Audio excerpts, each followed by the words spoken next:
2025, it's a new year, it's a new opportunity to drive success as a leader, as a contributor inside our organizations. Here is what you've got coming up in this episode. For me personally, as a TA leader, I'd like to, reshape the function to drive the efficiencies and the impact that you need to have for the business. I think secondly, also talent, right? Because we're a talent acquisition function. That means we need to make sure that we have pipelines that are quality driven, expanding on that quality to be able to support that business growth. And then last is, I would say, transform the recruitment delivery function through innovative tech solutions.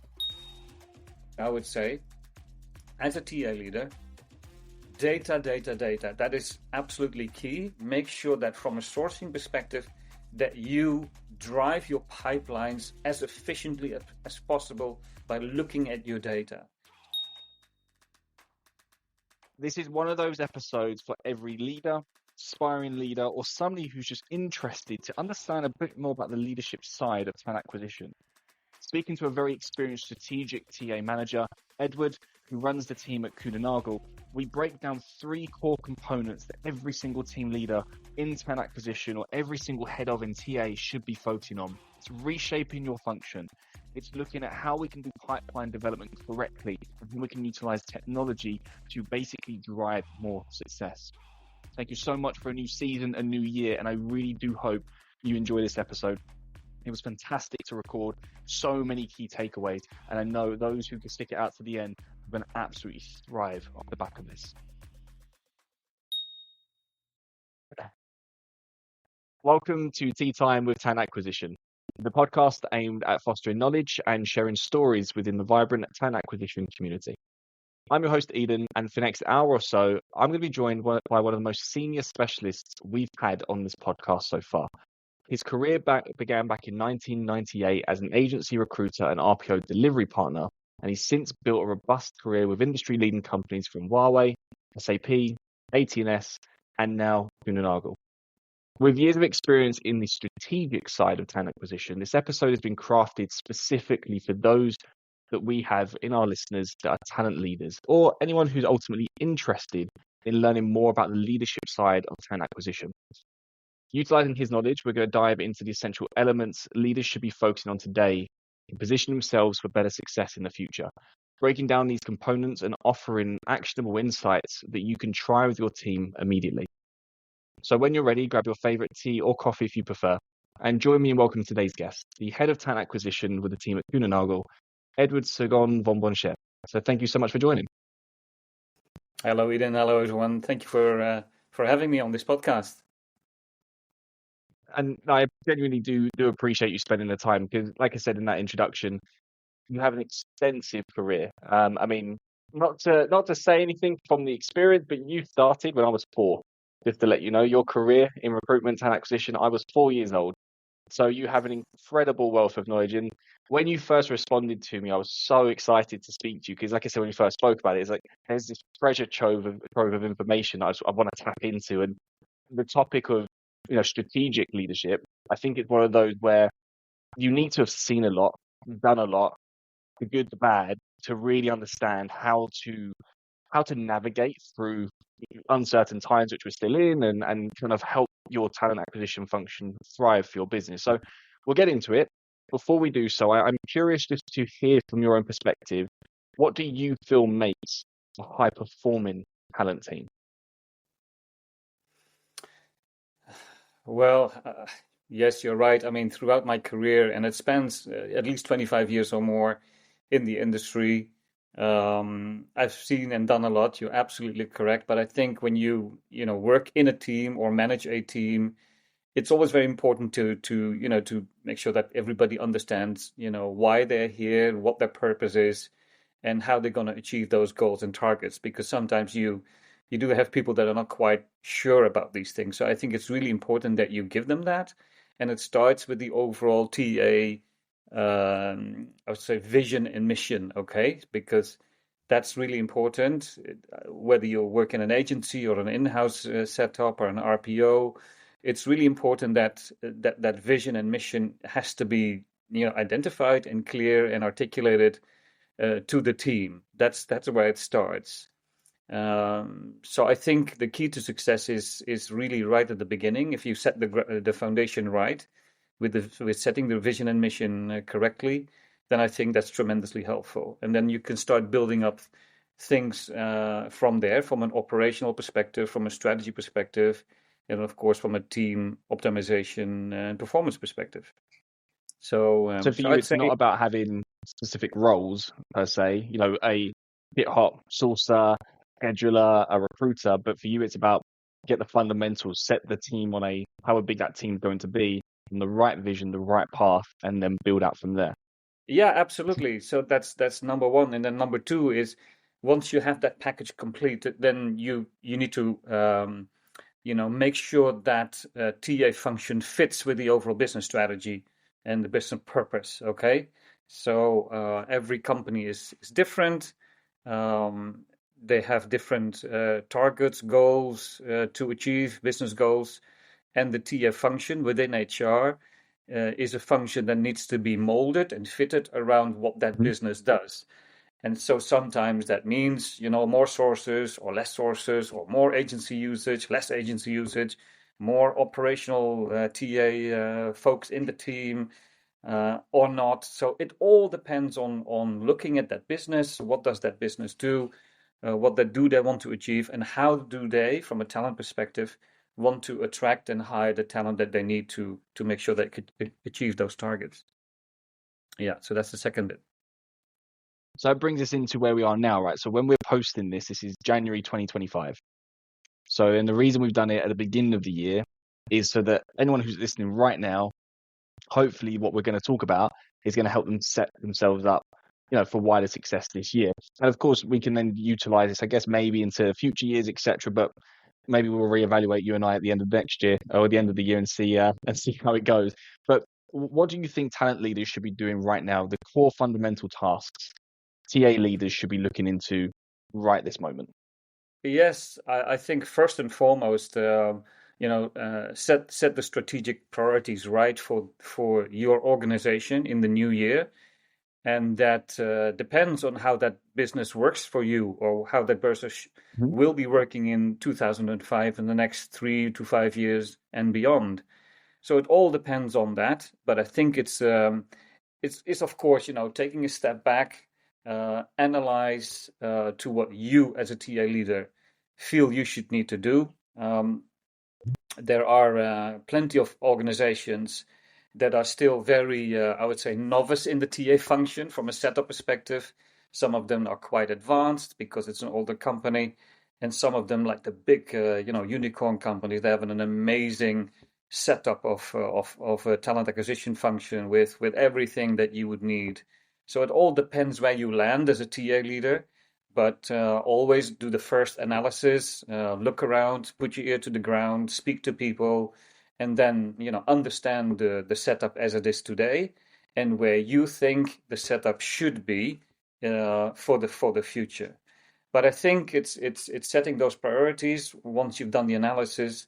But for me personally, as a TA leader, I'd like to reshape the function to drive the efficiencies and the impact that you need to have for the business. I think secondly, also talent, right? Because we are a talent acquisition function. That means we need to make sure that we have pipelines that are quality driven, expanding on that quality to be able to support that business growth. And then last is, I would say, transform the recruitment delivery function through innovative tech solutions.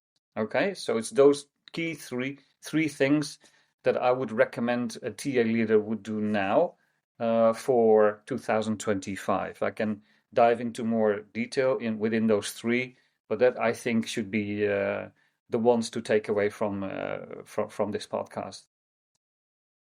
So, the phrase reshape, I think it kind of strikes almost like an emotion with some people about I'm losing my job, or I'm having to let people go, or layoffs, that sort of thing, right? So when you talk about reshaping the TA function, that could be an element by all means, depends on how the business is operating or what the goals are. But Explain to me Mhm. when you're going to take a look into your organization and you're trying to quote unquote reshape it. Where are you? Yeah, Where are you drawing that information from, and how have you yeah, decided that that's kind of the yeah, path you want to take? yeah. So I've always learned to look at three things in any function, in any HR function, in any TA function. That is, people, processes, and technology, right? Those three elements.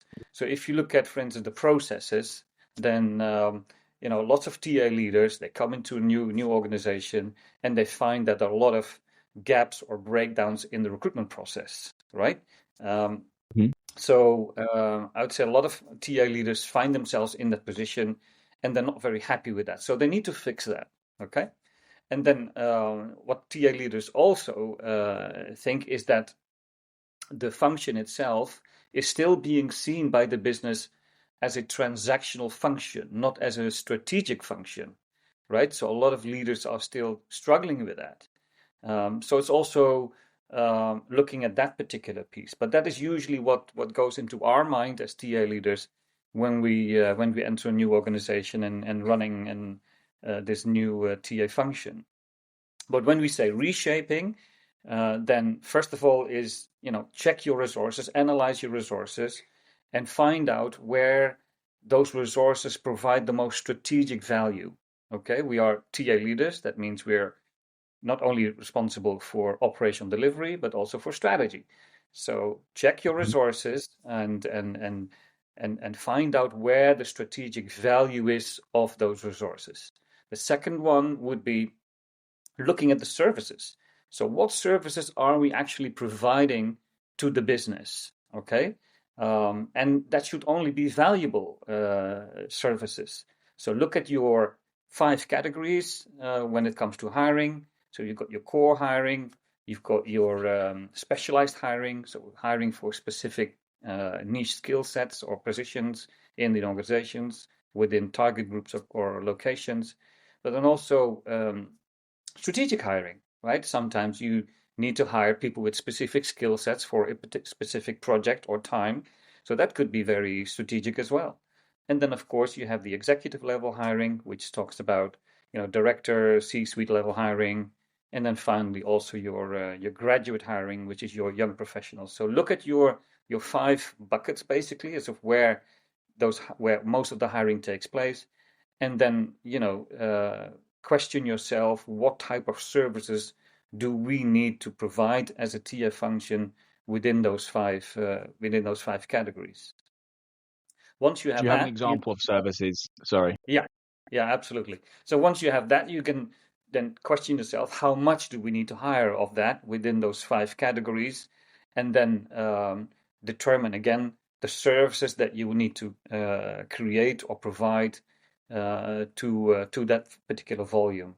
Strategic workforce planning, of course, comes around the corner every time, once a year, around August, September, October. Then the new numbers for the new year will be released, and then we as TA leaders will get to work and then find out the priorities and the strategies for the next year.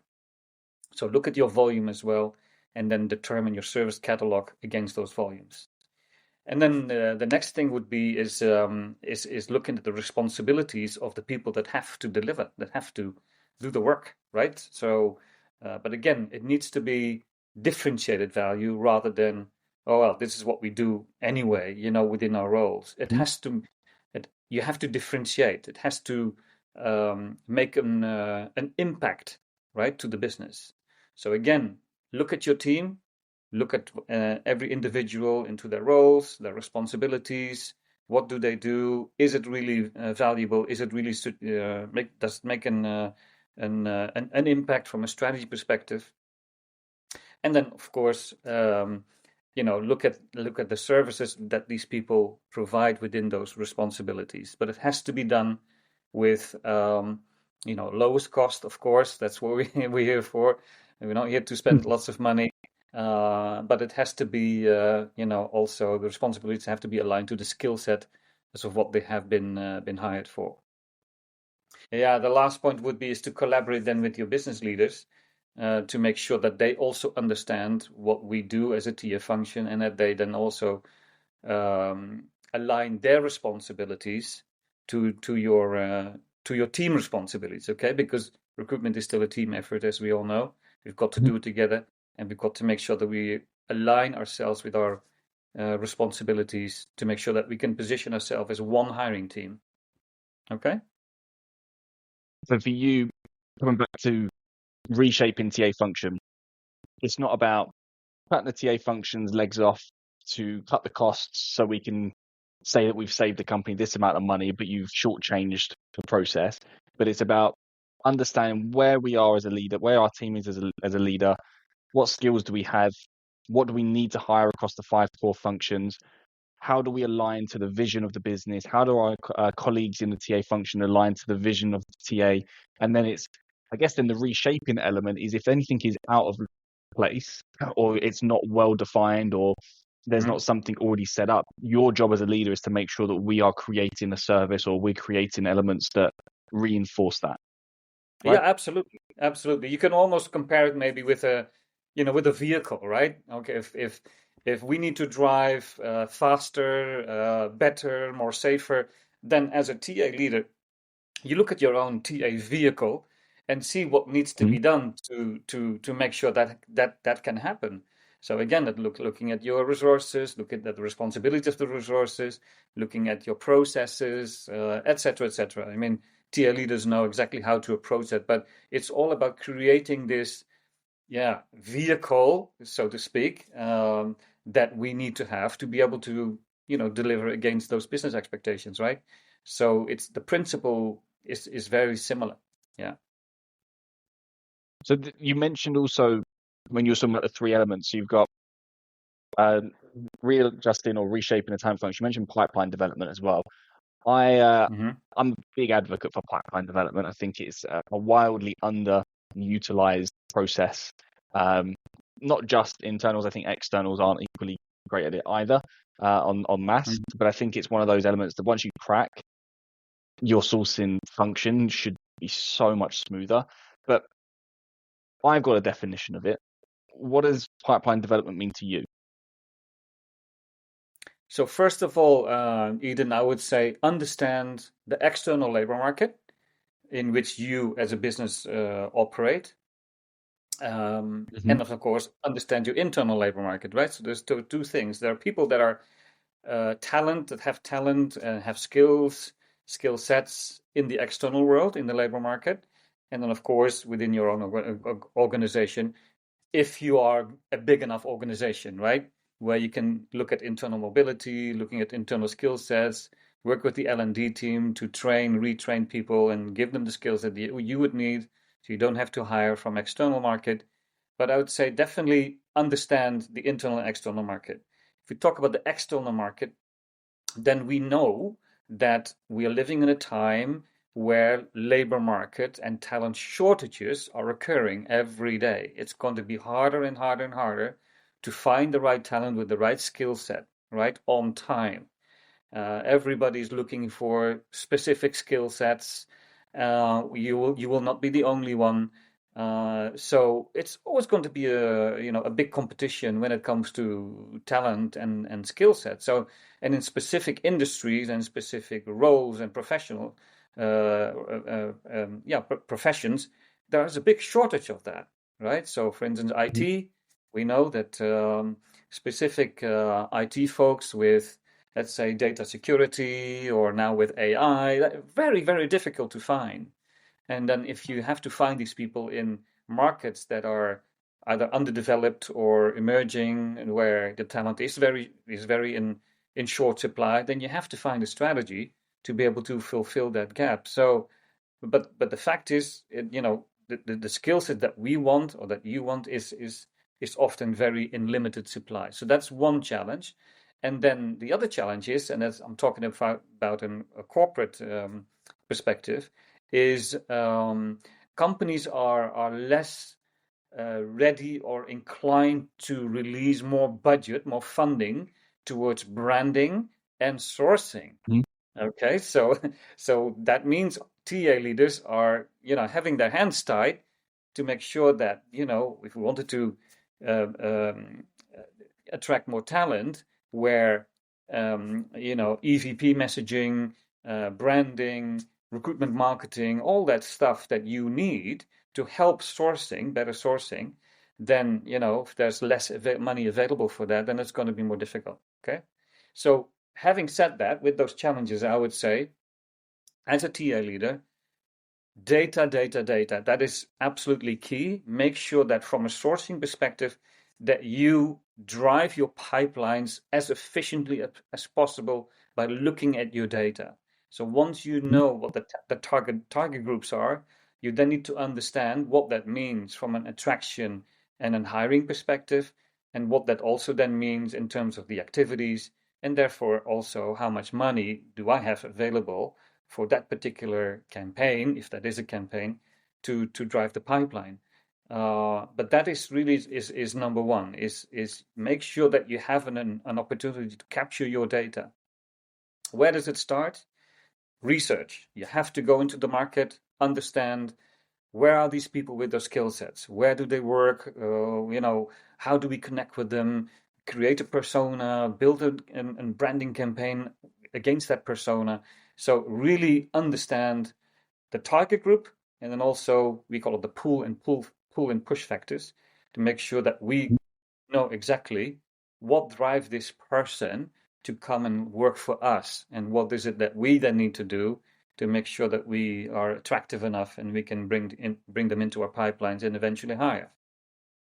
So then also look at your sourcing team. If you have a sourcing team, not all companies or TA functions have a sourcing team. That responsibility is with the recruiters. There's not a specific sourcer available. But if you do, then I would say make sure that you really define the role and the responsibilities of the sourcer. Okay, and it's not just giving them a LinkedIn license and do a few searches on LinkedIn, or going into a Stepstone database and find candidates. It's far more than that. It's related to branding, it's related to marketing, it's related to talent intelligence, it's related to talent strategy. So the sourcing function goes a lot more deeper in my world than just get a few extra sources to help with pipelining. It's not that's not the approach anymore. It goes a lot more deeper. Okay, and then they're the eyes and the ears, right? So they're the ones who are speaking directly to the market, who come back to you and say, hey, we need to sort something out here. We need to look into this market. This is where the shortages are coming from. They're the ones who are directly saying or helping you to collect real-time data. I use LinkedIn Insights for data usage. It's all right. It's not the best, but it's all right. No. There are some other tools out there as well, for sure. But there's nothing better, in my opinion, than hearing it directly from the market, and that you're speaking to them day in, day out. Yeah. And you're getting actual accounts of what's happening on the ground, not the perception of the data that LinkedIn have captured and have said is true. Because we also don't know if that data is absolutely accurate either. It could just be made up numbers to us. We really don't know. No, and I think TA leaders should be, if they're doing it right, having these active sources, as we call them, involved, in the hiring strategy discussion, in the kickoff meeting with the hiring manager. They will need to tell the manager, yes, that's possible, or no, that's not going to be possible. We're not going to be hiring this person within the next 3-4 weeks because my data tells me X, right? So those people are very, very important to build those expanded talent pipelines, because they have to be far more strategic as well. Yes, they need to do the finding and the searching and the engaging, but at the end of the day, you need to understand what the business wants from a talent perspective, but also, is it really realistically fillable, with that what's available in the market, and that's where the sources come in. Yeah. So I would say, data is number one. And then secondly, what you could also consider, and I know this is going to be a little bit, iffy, really, should we? But I think look at these undervalued but qualified talent that is out there to be able to complement your talent pipeline. We talk about people that are a bit older, the 50 plus people, for instance, that often being seen as skeptical. Oh, right, well, they're too old, or no, they're not. They're highly, experienced. They're still super, super dynamic, right? They have, seen and done a lot more than what the young folks do. So in many occasions, those people that are very, experienced and more seasoned in their craft, they should be, part of your pipeline strategy. Okay, and that's still a bit of an still of a question mark. If you're a bit older, then people see that he's too old. It doesn't fit within my team, or how many years is he going to be with us? So all those questions. But Yeah. I think for the immediate need, because those people have the skill sets that you're looking for, don't exclude them. And also people with, for instance, no degrees, or degrees that are, they've been, or certificates or whatever. Whereas the job description says, oh, we want to have a degree or an, MBA. But sometimes you bump into people that have amazing experience, but no degrees. Would you exclude them? I don't. But, To be honest, I this, actually never search with degrees unless it is an absolute 100%. And there's only one company, I'll be honest with you, in 11 years I've worked with one company that will only look at people yeah. with a certain degree, because in the course they teach something that they're building, and that's Hmm. it. Other than that, I don't particularly care. I don't think people should either. But also I think that comes down to confidence as the recruiter, to feel comfortable in their skill set, the market, and the team around them, to say, no, Mr. Hiring Manager or Mrs. Hiring Manager, you're incorrect. Like, it doesn't, like, we don't need that because of X, Y, and Z. Easier said to done and done with senior people, and people have been around for a few years in the industry, but the juniors of us, or the people stepping up into the roles, you've seen it probably firsthand. It's very much they'll just say yes to everything, and that's, I guess, it starts the relationship completely Yeah. off on the wrong foot. Yeah.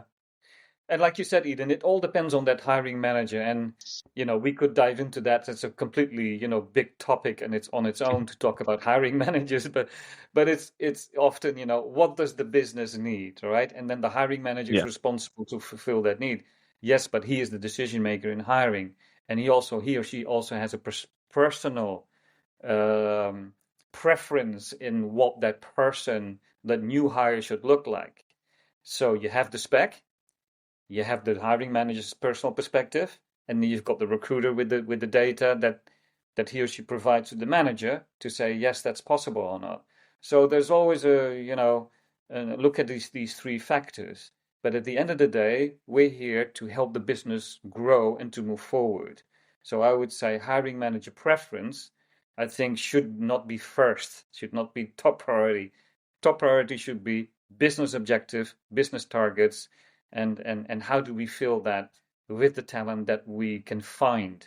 And then we, as recruiters and managers, or even HR folks that are part of the team, have to then look at those things and say, okay, what is the best solution for that? All right. But also people with, for instance, with career gaps. A lot of managers that I've come across in the past have said, I don't want to hire them. They have they've been traveling for a year or 1.5 year, or, oh, this lady has taken an, career gap because she was expecting kids and she wanted to be a mum. So what? They still have amazing wild. skills. Yeah, absolutely. And then they say, yeah, but it's, no continuation. And, we want to see people with a continued career history. Yeah, you have to be flexible. You have to take a more pragmatic approach to those situations. Okay, so I think every so time I look at speak to the, somebody who, I was going to say, every time someone shares me they're on a career break, and it's a prolonged one, I'll take a look back in their path and say, okay, is this the first time it's happened? And usually that is. And then I take a look and think, okay, how many years of experience did you work without a break of any length, and anything longer than 2 weeks? And uh, usually the people who are doing it like 5, 6, 7 years, you are well entitled to take some time off in your career. Even after a year, you're entitled to take time off. It's your career. And I think yeah, for people to turn their nose up and say for continuity, yeah, I think that's a very outdated way of looking. Um, yeah, but yeah. it is so true. People still do it. That's true. That's true. Many years ago, I had one that I was hiring. So I was spoken to the candidate, and he had a career break of 1.5 year. But he didn't mention what he did in that time. So I asked him, and he didn't want to disclose what he was doing in that 1.5 year. And it was very difficult for me to say, okay, oh, that doesn't matter, or it doesn't matter. But it could also be that that person has done something, maybe in the criminal part where they had to go to jail and they don't want to disclose that they were in jail or whatever. So, there are also sometimes people that have these things, but as long as you're open and honest about it, then we can take a, Yeah. professional look at it. But, I would definitely not exclude people with career breaks, right? Whatever, but depending on what it is, of course. But don't exclude them, even if they have skill sets that are very rare to find. So um, yeah, so The that last I would. point you mentioned was I was gonna say was the technology part.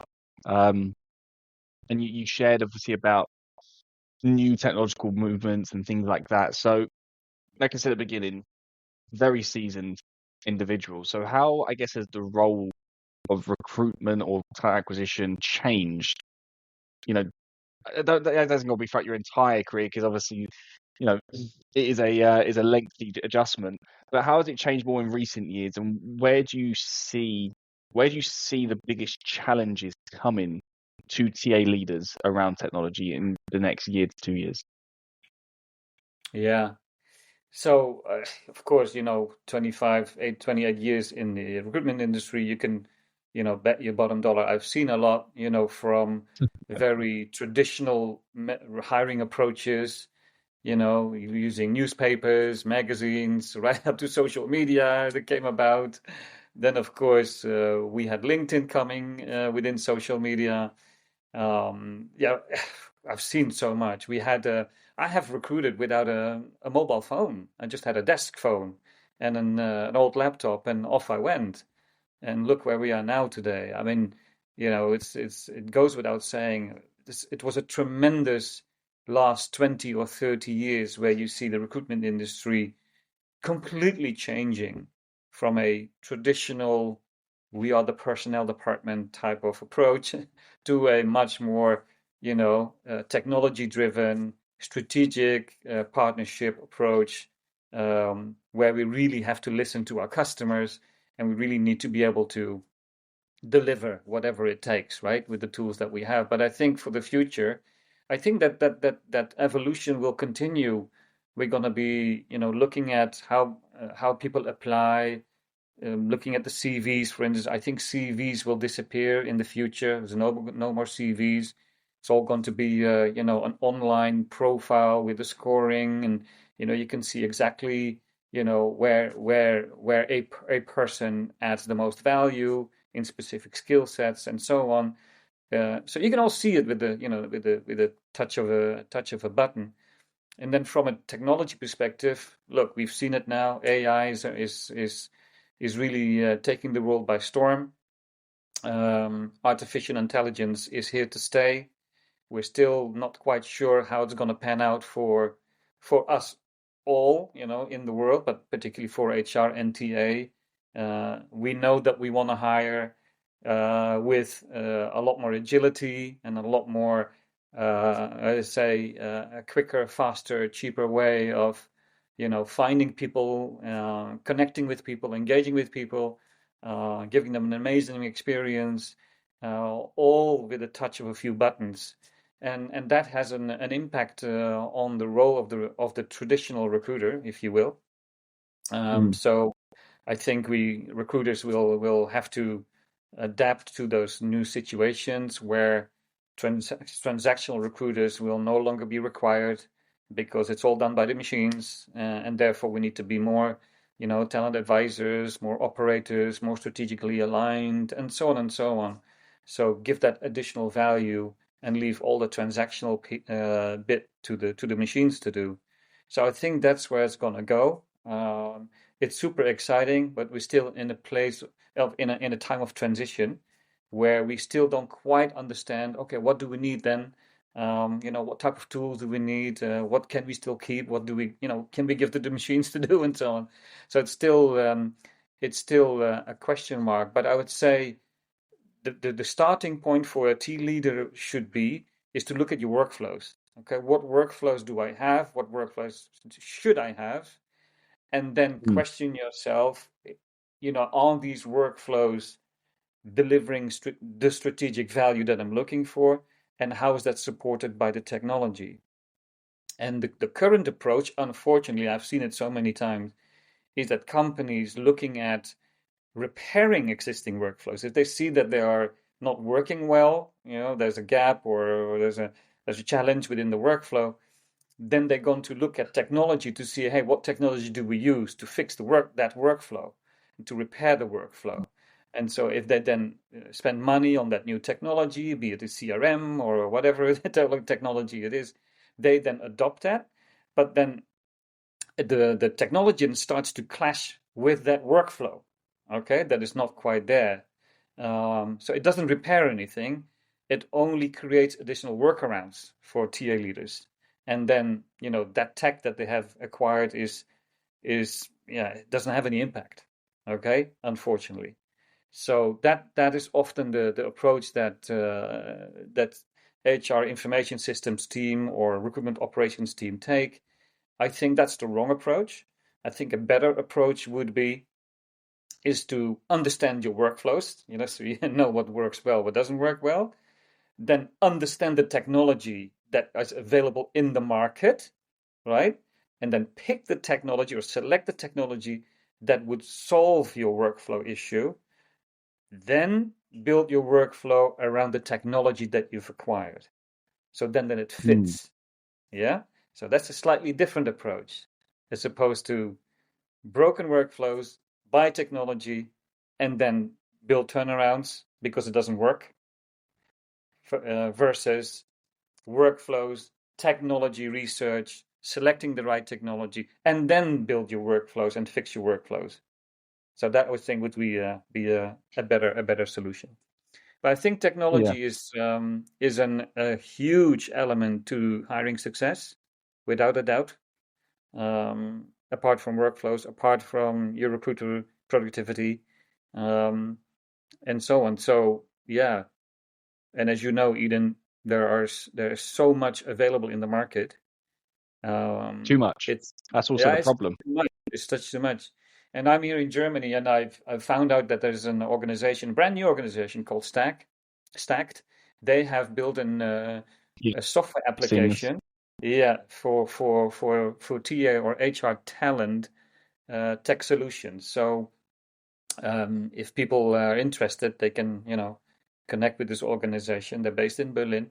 It's called Stacked, and that could I'll put them into the footnotes. Yeah, please because do. people can take a look. People have to take a I look, think but it's difficult to see the woods through the trees now with this technology. But it is important that you take the right approach, as I've indicated earlier. I think that's also the part of the problem with what I think TA leaders are going to struggle with over the next 12, 18, 24 months is understanding which tool to use and when and why, and because there's so many AI tools coming at us, left, right, and center, and everyone's claiming that they're going to solve our problems. As you was talking, it actually remind me of a conversation I had with a lady called Clara. She runs part of the team at Otka Digital in Berlin, and she spoke on the podcast, and she spoke about validity of tooling and understanding before you even go to market. Pretty much what you're saying. What's our problem? What's the root problem we're trying to solve? Okay, is it a workflow issue or is it something different? Fine. And then you understand the questions you need to ask a supplier without even demoing it. But what questions can you ask the supplier about that problem? And then you go to market with actual things you're trying to find out, instead of just going, okay, we need a note-taking tool. And you look at 10 different note-taking tools. And as you say, you embed one and it clashes with another tool. And then because that product also is then building out a note-taking tool and you didn't know about it, and then you've got two in your system, and it just becomes confusing. So it's about really understanding what do we need, what do we want, and then go ask really intelligent questions and get to the root cause. And if they can solve it, then demo. If they can't solve it, push them to one side. Because realistically, I find with most B2B sales, or SaaS solutions, SaaS sales teams, if you ask them up front, this is really what I want. Ignore everything else. Ignore everything else you're trying to tell me, but this is what I'm trying to solve. Can you do that? Mm-hmm. They usually say yes or no, clear as day, because they also don't want to waste their time and promise you the world and it doesn't work out. So I think that model you've suggested, that plus Clara's idea of testing validity, I think those two go hand in hand very, very nicely. If somebody wanted to try that method out. And it may sound relatively easy, but it's not, because look, it's not just the TA leader.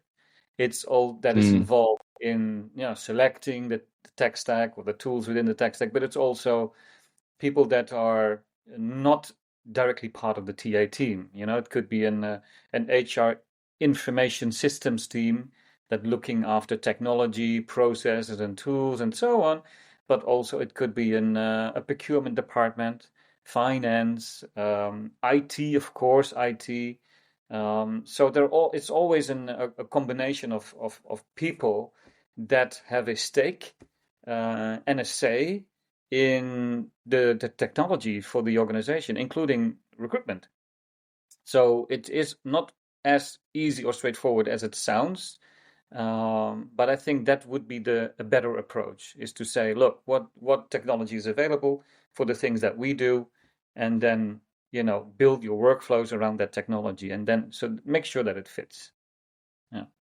Perfect, Edward. And with that, I do appreciate you taking the time. So if someone wanted to pick the conversation up, they wanted to pick your brain a little bit more on those 3 topics, where's the best place that they can find you? LinkedIn is always the best place. It's I'm on LinkedIn every day, and my email is there. They can always shoot me a mail. So LinkedIn is always the best. I'm not good at Facebook and Twitter, and I'm not so much there. But definitely LinkedIn from a professional point of view. Okay, so so that's why you can find I'll put it on the in the footnotes as well. But thank you so much for sharing the ideas. And like I said, the 3 breakdowns, if anyone can take anything away, it's really focusing onto those. And then, I mean, it's also about doing it at your own pace and doing it at your own time. But genuinely, it's not something that's going to be done overnight. So it's about picking and choosing what is important to your business. How can you move the needle? How can you continuously change the perception of TA inside your company if you need to, and kind of working through from there. So I really appreciate it, and thank you for being a guest with us. Yeah, you're welcome. And just a few final tips from my side to any other TA leader. Definitely, never lose your North Star. Okay, we are strategic TA leaders. We're here to drive business results by attracting and hiring and acquiring top talent for your business to be able to achieve those business results. So that is the general role that we as TA leaders have. And so never lose that. We are very much in the driver's seat when it comes to that, and that means defining the strategy to win that talent that you need, of course, for sure, strategic, but also looking at your target operating model. Is it fully in-house? Is it maybe a combination, a hybrid combination of in-house and outsourcing? Whatever it is, find out your best fit from a a target operating model perspective. And then, of course, your team, right? Look at your team. They have to be high performers. Productivity has to be high. All that stuff. We need to deliver and we need to be on our toes. But the business is looking at TA. They have high expectations. We all know that. And so partnership is and collaboration with those managers is and remains top priority, regardless where the industry grows, regardless where the tech evolution goes. The managers will always be there. They are the end decision makers in the process, as always. So we're not replacing them with AI yet. What? We're not replacing the managers with AI just yet. No, definitely not. No, definitely not. So yeah, get the most out of your team. Perfect. Edward, thank you so much. I really do appreciate it. You're welcome, Eden. It was a pleasure. Bye-bye. Bye.